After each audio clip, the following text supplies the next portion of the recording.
Olá, Dorcas. Hoje a leitura é 2 Reis, capítulo 9, de 1 a 10. Eu separei os 4 primeiros versículos para conversar com vocês. Enquanto isso, o profeta Eliseu chamou um dos discípulos dos profetas e lhe disse: põe a capa por dentro do cinto, pegue este frasco de óleo e vá a Ramote Gileade.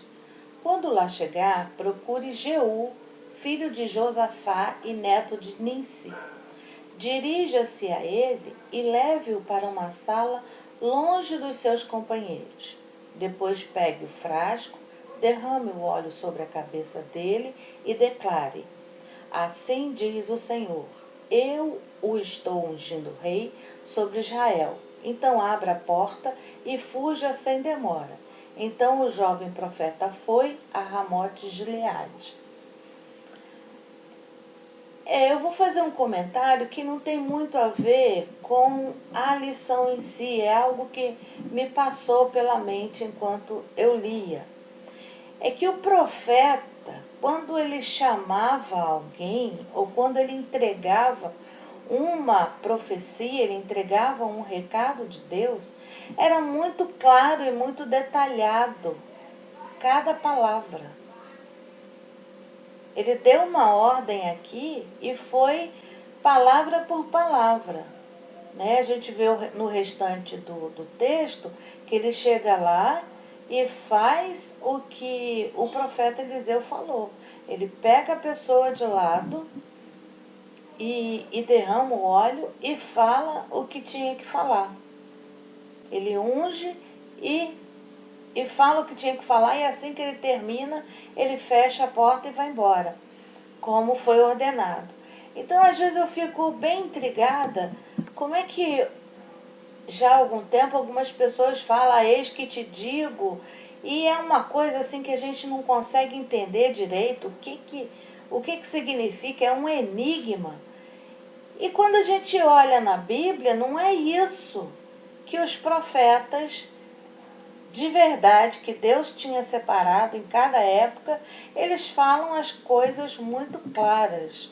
Então vamos prestar muita atenção, porque quando Deus fala conosco, seja através de alguém, seja através de uma mensagem, seja através da própria leitura da palavra, não tem enigma para a gente decifrar, para a gente adivinhar, né, deduzir, seja lá o que for.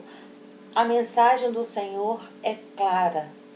Então vamos prestar atenção de quem nós estamos ouvindo as mensagens.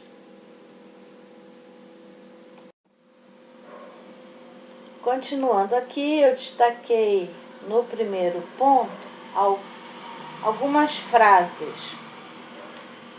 E esse primeiro ponto fala sobre a prosperidade material e miséria espiritual. Em linhas gerais, o Reino do Norte, aí eu coloquei aqui para a gente lembrar que Reino do Norte é Israel, composto de 2 tribos, a tribo de Judá e a tribo de Benjamim. Então, os reinos nunca se estabeleceram de verdade como uma casa real estável. Era um rei após outro sendo morto, sendo perseguido, e a coisa não andava. Mas finalmente a casa de Onri ou Onri estabilizou politicamente o Reino do Norte. O rei era um grande arquiteto e construtor. Ele edificou muitas obras grandiosas e foi acompanhado nesse talento pelo seu filho e sucessor, o rei Acabe, que começou a reinar após a morte do seu pai. Foi o primeiro, depois de tantos sendo mortos, sendo substituídos não por descendentes. O rei Acabe é o primeiro que é sucessor direto de um rei, sem ter sido por luta e por morte de guerra. No entanto, a despeito de todos esses empreendimentos e construções monumentais, o Reino do Norte passava por um período de profunda degradação moral e espiritual. Assim, a partir do ímpio rei Acabe, começa em Israel a adoração a um Deus abjeto que constituía em promiscuidade, bestialidade sem precedentes. Às vezes nós ouvimos uma mesma história várias vezes e não conseguimos entender uns detalhes importantes.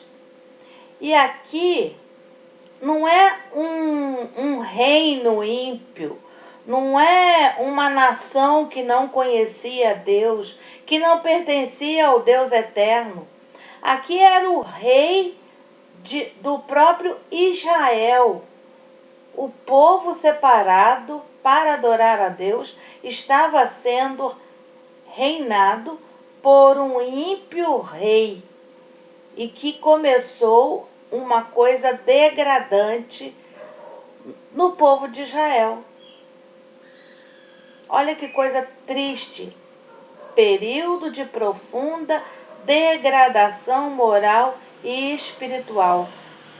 Primeira coisa dessa degradação, a promiscuidade, a bestialidade sem precedentes.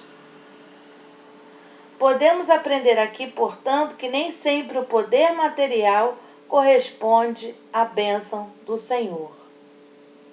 Olha que havia riquezas, havia construções, havia paz, sem guerras entre nações, parecia que estava tudo bem.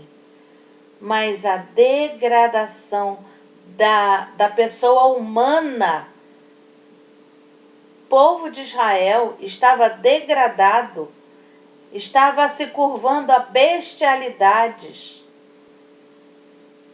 Então o autor vem aqui ressaltando, muitas vezes somos tentados a sustentar que as riquezas, a opulência e o poder são resultado das bênçãos de Deus. Israel, o reino do norte, vivia um tempo de prosperidade e construções, mas estavam profundamente mergulhados na miséria espiritual.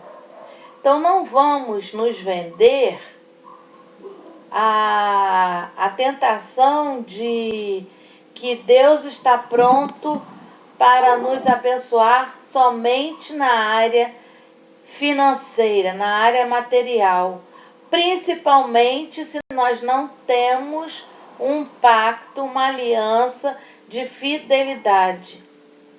Quando lemos a Bíblia, vemos que quando obedecemos, seguimos os preceitos de Deus, as bênçãos nos seguem. E nós não precisamos seguir as bênçãos materiais, físicas. Nós precisamos seguir as bênçãos espirituais, que é através da submissão ao Deus eterno verdadeiro. Então, quando vierem nos oferecer que nós vamos ter muitos bens, vamos ficar bem precavidos para não cair nessa armadilha e não nos enrolarmos com coisas que não vêm de Deus. E vamos orar uns pelos outros para nós não nos acostumarmos com a degradação da sociedade ao nosso redor, porque estamos caminhando a passos largos para ver esse aumento da degradação, que já está muito grande e vai aumentar mais ainda, infelizmente, mas que nós estejamos mergulhados na fartura espiritual. Não vamos nos enganar. Prosperidade material não vale a pena se não tem prosperidade espiritual.